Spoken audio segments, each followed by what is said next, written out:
Welcome to the North American Waterfowl Podcast. I'm Brett Amundsen. This podcast is dedicated to the ducks and geese that we all love. To kick off this new show, we've got a series of podcasts about the craziest band stories we've ever heard. If you got a great story, let us know about it. Maybe it'll end up on this podcast. I recorded these interviews in 2021, and we've been a little busy with other projects, but we're happy to finally get them out to you. I hope you enjoy them. This particular podcast features an old band found while fishing and a band from an Argo dealership in Iowa. What the heck is that all about? We tracked down the location and the original bander to learn more. This is the North American Waterfowl Show. Brought to you by DRC Calls, duck, goose, and crane calls made by the North American goose calling champion Corey Loeffler. Learn more at drccalls.com.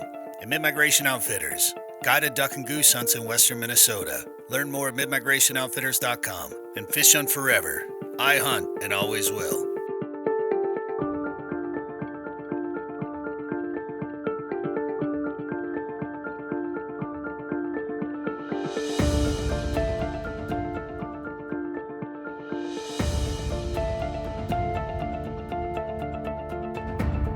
And now your host, Brett Amundsen. One of the most recent band stories starts right here at home with a local guy I hunt with, Chaz Richardson. He was fishing one day along the Minnesota River, which is a common migration route for Canada geese. So, tell me about finding that band, Chaz.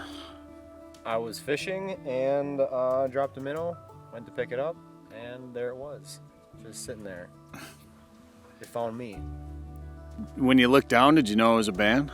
Yeah, you could tell the shape was just like a curled band, you know. Anytime you get around an area where some banding takes place, you're bound to run across some shiny leg bands. But this one wasn't shiny at all.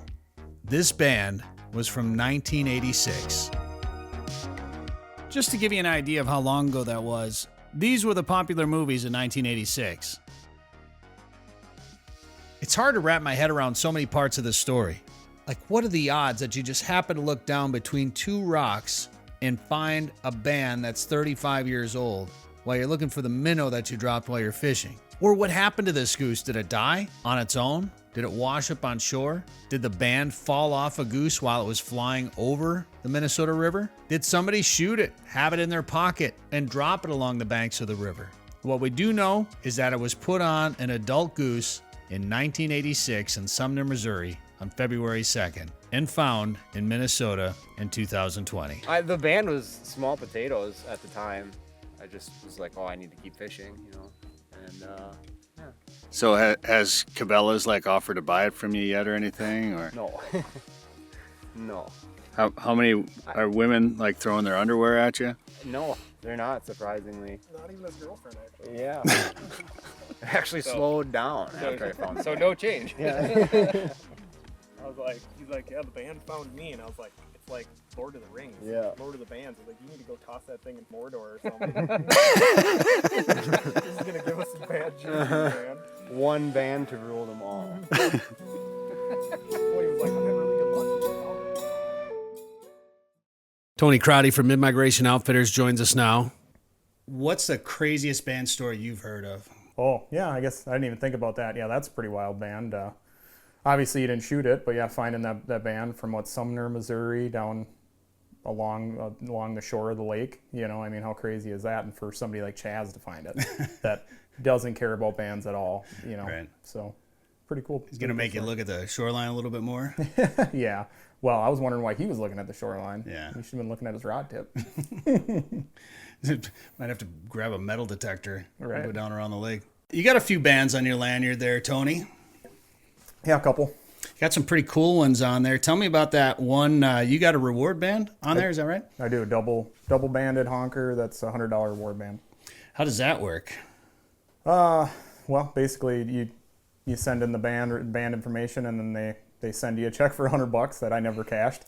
I actually still have the check that I'm gonna put into a plaque someday, but Why didn't you cash it? actually, so I ended up getting it during the guide season, so it was sent back to my house in St. Cloud, central Minnesota at the time. They give you, I think it's 90 days to cash it. It surpassed the time period, so I never ended up cashing it, and that's all right. Kind of cool, though, anyway. Yeah, it's cool to have the check. Do you know why they put reward bands on there then? Don't quote me on this, but from what I know, it's just because they want people to turn the bands in. Some people have this stigma that if you shoot a band, they don't want the Game and Fish to know that they shot the band or they're shooting birds or whatever it is. So if they put a $100 reward on it, they're going to probably send the information in on that bird. So Was that an old band? oh gosh, I'd have to look. There's been enough of them where they all kind of wash together for the most part. But I want to say like 7 or 8 years old, something like that. You've got an older one on there too, don't you? Yeah, it was 18, 19 years old, cackler, banded as an adult. So that was kind of a cool band, and that was one of the ones where they send you the email back saying that they don't believe you, and you got to send in pictures of the band and the bird and all that stuff. So, Do you remember where that one was banded? oh gosh, has none of it, I believe so, but I'd have to double check. And then shot in western Minnesota. Yeah, yep, western Minnesota, just kind of right around that Lacaparo Lake area generally. Was there a story with that one? Were we going to tell that story? I can't remember. What was the story with that band? It was like, that was the same field that we shot all the bands. You got a band. 3 bands out of that field. Somebody got a band, you got a band, and then remember it was like the standing corn on the north side. We were hunting the beans next to the cornfield, and then that's the same field that we shot that snow. Shot in. a snow out of, yeah. So- Okay. I remember when that snow came flying over, and we had a bunch of geese working, if I remember right, or at least a flock of darks, and then there was one snow, and everybody freaked out. Yep. And I think we might have had some Canadas working lower, but that flock with the snow came over a little bit higher, and it was like, we're not waiting any longer. Yeah. It's Yeah. I actually have GoPro footage of that Do you? somewhere. Oh, we'll have to try to put it on the show here. Yeah. And we got that snow. I think you shot that snow. It was so hard to say. I think it had a Yeah. big target on its back. Yeah, but probably. yeah. I think we all probably shot at it, but Yep. I did not hit it. The coolest band you might have on that lanyard, though, is one from Iowa, Tony. Tell us about that band. Yeah, it is probably my coolest band. Thinking about it now, it's kind of one of them bands. Didn't know, much about it, so kind of just tossed it on the lanyard. And yeah, I mean, realistically, it's probably one of the rarest bands that I've ever seen. Just because I don't think I ever will meet anybody else that has one. So that's just it's a band. We were western Minnesota. We were actually out diver hunting. And all of us guys, we always throw out a few honker decoys. Always have to, right? Not many goose band stories start off with, well, we were out diver hunting. Right.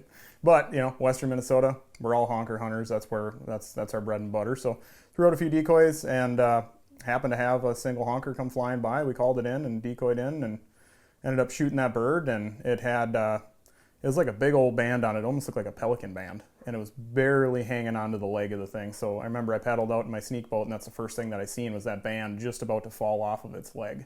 So it was pretty cool and pulled it off. And we thought it was an Avice band at first, but it actually says Advice, Gene's Argo Sales. Gene's Argo Sales. Yeah, so What does that mean? What does that even mean? I've always just guessed that it's just some sort of a advertisement for somebody. I mean, we did a quick Google search on it or whatnot, and it's some Argo Sales guy down in Iowa somewhere. But you don't know anything about it. No, that was kind of the end of it, and it was kind of in the chaos of the season, so just kind of threw it on the lanyard and carried on. So.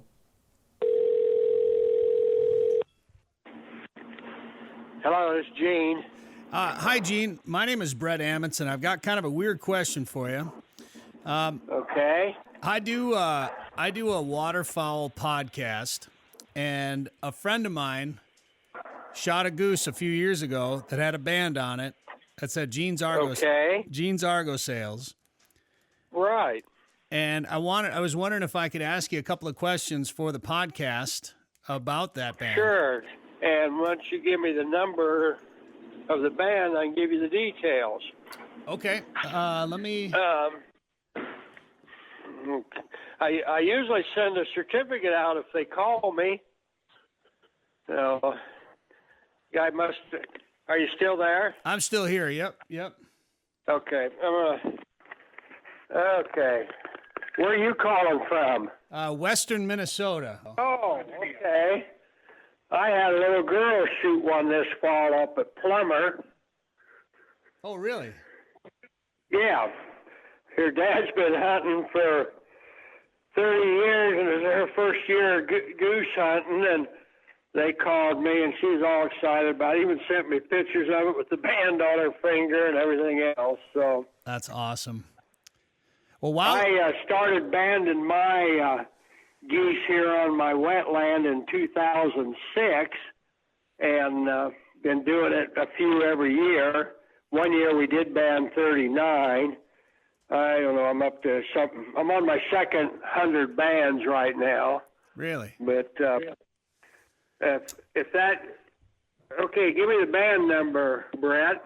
Well, I just sent a friend of mine the message for him to send me a picture of it or send me the numbers. Oh, okay. While I'm waiting for him, maybe you can tell me a little bit about why you started banding birds. I've been selling the Argos. This is my 51st year, and I sold one to a guy in Huron, South Dakota, and delivered it. And it was about the time of the year the little devils were gray and starting to get their color. And he had a pen there, and he was feeding them in it. And there was a bunch in it, and he told me that he banded them.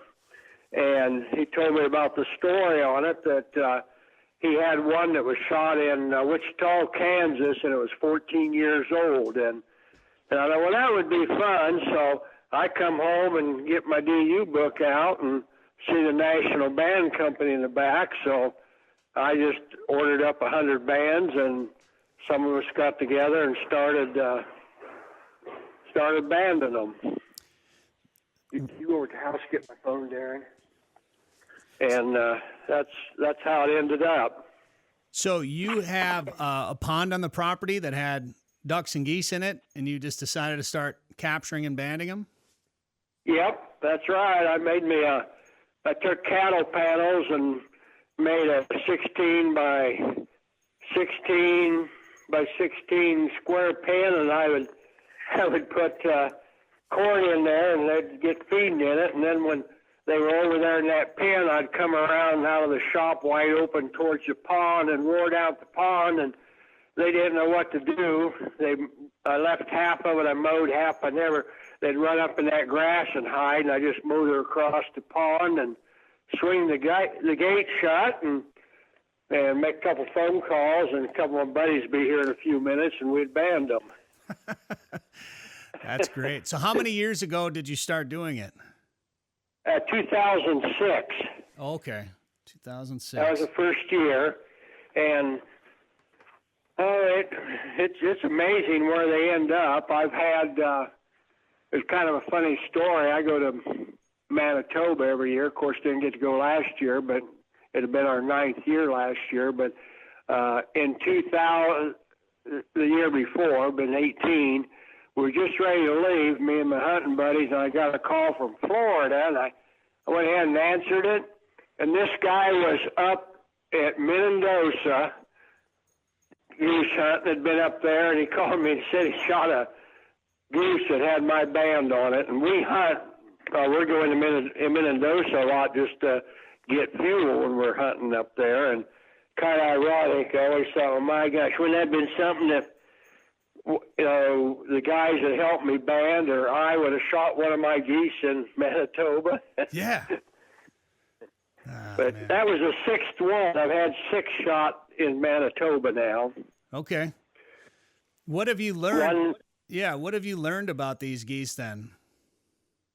Well, talking to the local game warden here, he says what I band, the ones that travel far off, are probably ganders, because the goose, she'll come back to her own territory to nest. So, I mean, I never sex them. Sure. We just band them when they're too young to fly, and so I don't go that far into it. But how? I had them. Go ahead. Go ahead. I'm sorry. Go ahead. I'm going to tell you, I've had them shot as far south in the Boot Hill, Kentucky, and as far west as Fremont, Nebraska, and as far northeast as Haywood, Wisconsin. So And I've had Grand Forks, North Dakota, Plummer, Minnesota, Longview, South Cloud, Crystal Lake, up in Minnesota. So, of course, a lot in this area from down in northern Kentucky, clear up to me, all the way through Illinois. But it's kind of fun to see where they go. when people call, do people shoot the bird, get the band, and do they call you and say, "What the heck is this thing?" Yeah, the guy in Canada, he was all excited. He was sure he'd won an Argo. That'd be a heck of a prize. That'd be a good reward, Dan, right there. Man. I told him $500 off, and we had a pretty good time about it. But there you go. What was kind of funny, one of my friends that I first went to Manitoba hunting with, he then was here when that guy called in, and he was looking for a new place to hunt. And we were hunting over where he was hunting, and he ended up going up, and now he hunts up there, clear up in, what's the name of that town? Ashern, Manitoba, which is north of Winnipeg, about 2.5 hours or 3. So it's been interesting. Have you been waterfowl hunting your whole life then? Me? Yeah, I really got into it after I farm, and I got my first 6-wheeler for checking cattle on the creek bottom. It was always swampy, and the creek flooded and that, and cow dislocated my shoulder, and then I just kind of quit bow hunting, and of course, the vehicles I've been selling, I was selling a lot of them to duck hunters, and then went to a lot of duck camps, like the National Refuge down at Swan Lake around Sumner, Missouri. I think I got 11 machines around it, and I've probably hunted at 7, 8 of the big clubs down there, and I pretty well hunt continually at this one that I sold them a machine in 95. They have 2 Argos, and I bring them back here after the duck season, and I hunt there quite a bit and bring them back here, service them, and store them till the next duck season. I have a friend that was fishing here in western Minnesota last fall, and he dropped the minnow. He was trying to bait his hook, and he dropped the minnow. He was fishing from shore, dropped the minnow onto the shoreline into the rocks, and he reached down to pick it up and saw something kind of shiny. And here it was a band from a goose I think it was from 1986, and it was banded in Sumner, Missouri. Yep, I saw that. And I lost that because my phone crapped out on me here about 2 weeks ago, and I lost all my texts. And I'd moved that from my text into my gallery, and I lost all the pictures I had in my gallery. But I remember that. That was quite an ordeal, wasn't it? That's amazing. What other crazy band stories have you heard of? Well, I've shot a few bands myself, and we were hunting over here on the Skunk River west of me here in Iowa, and I was hunting with a guy who invited me over, and we shot 6 wood ducks, and his dog retrieved them and everything. We got ready to go home. He says, "Well, you want my ducks, you can take them." So I said, okay. So I brought them home, and I went to dress them, and I seen that one had a band. So I told the guy, "Oh, that's my band." Then when I called him and told him about it, and that bird was banded in. Let me think of the name of the town here. Bemidji. Oh, I think Bemidji, Minnesota. Sure. By Dr. James Burdine. And would you believe then? I think that was in about 2007, roughly. And then, would you believe, in 2010, I walked over here now. Yeah, 7 was right on the wood duck, shot in Iowa over here, banded in Bemidji, Minnesota. And then in 2010, we were hunting geese and ducks there in Mendoza, and some geese come in. And I shot 2 geese, and each of the guys with me each got one. I said, anybody shooting a goose over here? And they said no. And I picked, because I saw the band on the goose, and I picked it up. It was banded by the same guy, Dr. James Burdine, and I shot it in Manitoba. So I've got two bands, a duck and a goose, by the same guy that was banded in Minnesota, which is kind of unusual, I would think. And you shot one in Iowa and one in Manitoba, which is... Yep, and they were banded by the same guy in the same town out of Minnesota. The banding data and research is the most fascinating part of this whole conversation, I think. And I've got the number of that band now from my buddy Tony that he shot. He thinks he shot it in 2014. So if you're ready, I'll give you the number. Okay, dang it, wait a minute. I thought I had it. I'm here at my desk, and would you believe it? Okay. Yep, here we go. Okay.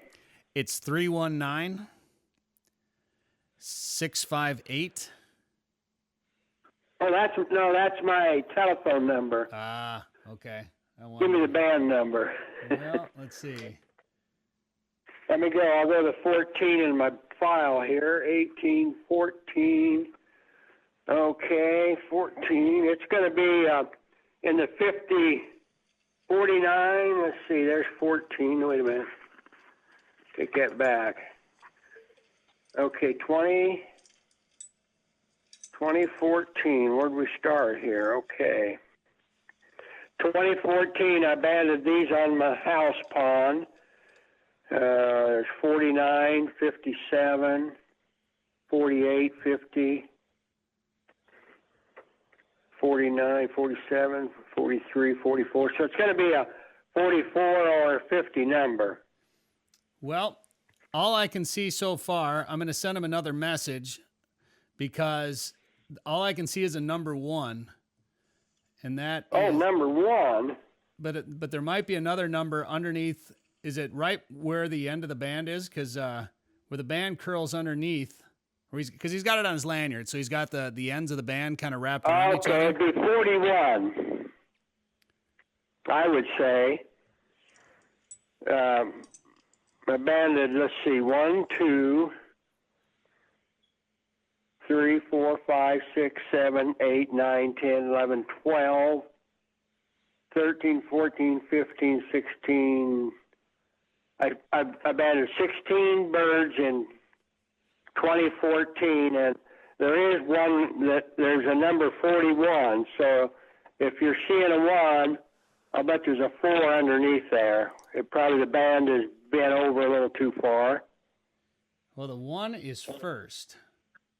Oh, the 1 is first. Yeah. Well, that don't make sense because I don't have a 1 there for 14. Let's see, my telephone number you called here is the 319-658-2315. Sure. That's what you were going to give me, right? Yep, that's the one. That was the phone number. I don't think even... It about half... Well, I wonder if... I don't know what to say, unless it's bent over and it's a 15, and you're seeing the 1 and you never noticed the 5. Did he send you a picture of it? He did, but I can't see underneath. It's the 1, and then the other side of the band is bent in front of the rest of it. So he's going to try to flatten it out right now. So where did he shoot it at, in Minnesota, you say?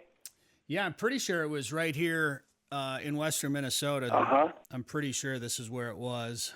And I'm going to have you text me his name and address, or have him, and I'll send him. I'll just send you a picture here quick of what I send out.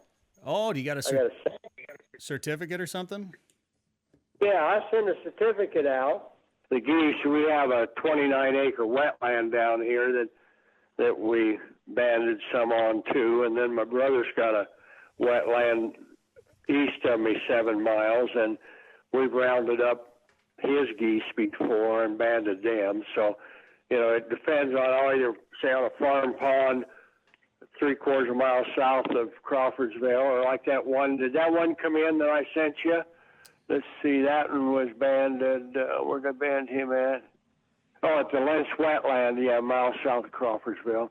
I see I didn't put that on there. I missed that there. I usually put down a mile south of Crawfordsville for my game warden, but I know my game warden real well, or did. He's moved to another county now, and they've never ever said anything. But it does say you're supposed to, and if you read the regulations, you're supposed to get a license to do it. But Okay. I guess they ain't gonna do much. I just tell them, no, okay, I'll quit doing it. Yeah. All right. That band number was number 15. Number 15. Yep. Well, it wasn't bad. He shot it in 14. Yeah. Yep. Okay, I was looking to see what ones I banded in 14. I Man, gotcha. that's an old goose. Really? That's the first ones I banded. First year? First year I banded them. That was banded in 2006. Number 14. Wow. No, I take that back. I changed. I draw the line here, and I'm in. 2006. I come down there. I own 6, and then I draw the line, and there's 8. Year 8, I only done 2 for some godly reason, and then there's 13. I tried. Now I'm just putting them on separate pages a year. That goose was banded in 2010. 2010. Okay. So he'd be 21 years old this spring. I banded him on 6/7 of 10, our pond at the house in the catch pen. Okay, of that year 10, we done 1, 2, 3, 4, 5, 6, 7. We done 7 that year. I must have caught 1 litter. Done 7, and of those 7, this is only the second one that's been reported. The first one that was reported shot in 2012, which would have been 2 years later, was shot by that Brad up in Ashburn, Manitoba on 9/9. That's kind of funny. It's only second one. What number was his band? 12. His was 12. Okay. Yep. And you say yours is 15. 15. Yep. Yep. Okay. Well, you have him text me where he shot it and his address, and then I'll send him a certificate. Okay. I will do that. All right, Gene. Well, I appreciate the time today. It's an interesting story. The banding information is always really, really neat stuff to find out about. And we've wondered about this band for a long time. I thought maybe he tried to contact you at some point, but you guys obviously didn't connect. So I'm glad we were able to. Evidently not, but he shot it, in 14, you say? That's what he thought, yeah. Okay. All right. Well, inform him and give him my number, and I'll get him in the book here. That's interesting to know. I'll do that. Thanks for helping us solve one of our band mysteries. Okay, well, good enough. Well, good hunting. Yeah, thanks. You too, Gene. I appreciate it. All right, bye. See ya. All right, if you like this podcast, make sure you leave us a review, like it, share it, subscribe to it, send it to your friends. We appreciate it. And find out more about us at NorthAmericanWaterfowl.com. This has been a Fish Hunt Forever production.